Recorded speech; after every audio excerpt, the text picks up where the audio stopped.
बाबा साहब हमें क्या संदेश देते? उन्होंने समाज को एक ही बात कही, भाई शिक्षित बनो। ये सारी समस्याओं का समाधान शिक्षा में है और एक बार अगर आप शिक्षित होंगे तो दुनिया के सामने आप आंख से आंख मिला करके बात कर पाओगे। बाबा साहब अम्बेडकर पिछड़े वर्ग से जुड़े मुझ जैसे करोड़ों लोगों के लिए एक प्रेरणा है। उन्होंने हमें दिखाया है कि आगे बढ़ने के लिए यह जरूरी नहीं है कि बड़े या किसी अमीर परिवार में ही जन्म हो, बल्कि भारत में गरीब परिवारों में जन्म लेने वाले लोग भी अपने सपने देख सकते हैं, उन सपनों को पूरा करने का प्रयास कर सकते हैं और सफलता भी प्राप्त कर सकते हैं। बाबा साहब आम्बेडकर के प्रति हमारा समर्पण। पहली बार हिंदुस्तान की पार्लियामेंट ने 2 दिवस बाबा साहब आम्बेडकर के 125 साल निमित्त चर्चा की। जब बाबा साहब आम्बेडकर की जन्म जयंती मना रहे थे, 125 साल निमित्त पहली बार यूनाइटेड नेशन में बाबा साहब आम्बेडकर की जन्म जयंती मनाई गई। पहली बार दुनिया के 102 देशों में बाबा साहब आम्बेडकर की जन्म जयंती मनाई गई।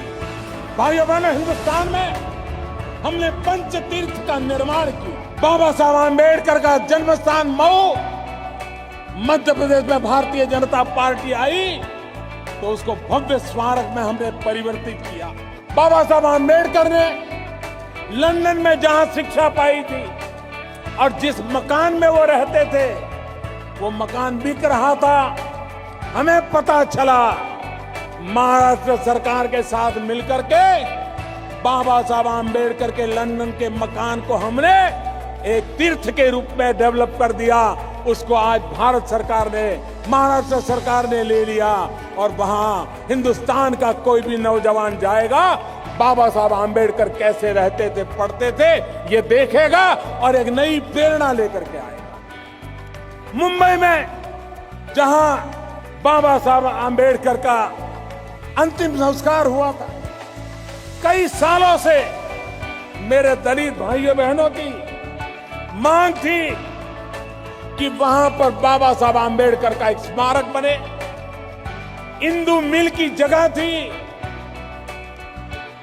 कितनी ही कीमत क्यों न हो, कोई कीमत बाबा साहब आम्बेडकर के जीवन से बड़ी नहीं हो सकती। लेकिन एक भी सरकार तैयार नहीं हुई। हमारी सरकार आई, हमने वो इंदू मिल की जमीन बाबा साहब आम्बेडकर का भव्य स्मारक बनाने के लिए लगा दी। और मैं आपको कहता हूं, हिंदुस्तान में कभी भी किसी ने कल्पना नहीं की होगी ऐसा भव्य स्मारक बाबा साहब आम्बेडकर का मुंबई में बनने वाला है।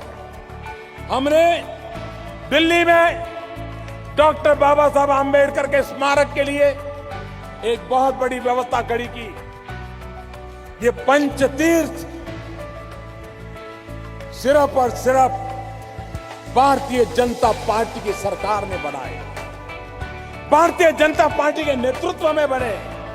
बाबा साहब आम्बेडकर को शायद किसी सरकार ने इतना मान सम्मान और श्रद्धांजलि नहीं दी होगी जो इस सरकार ने दी है।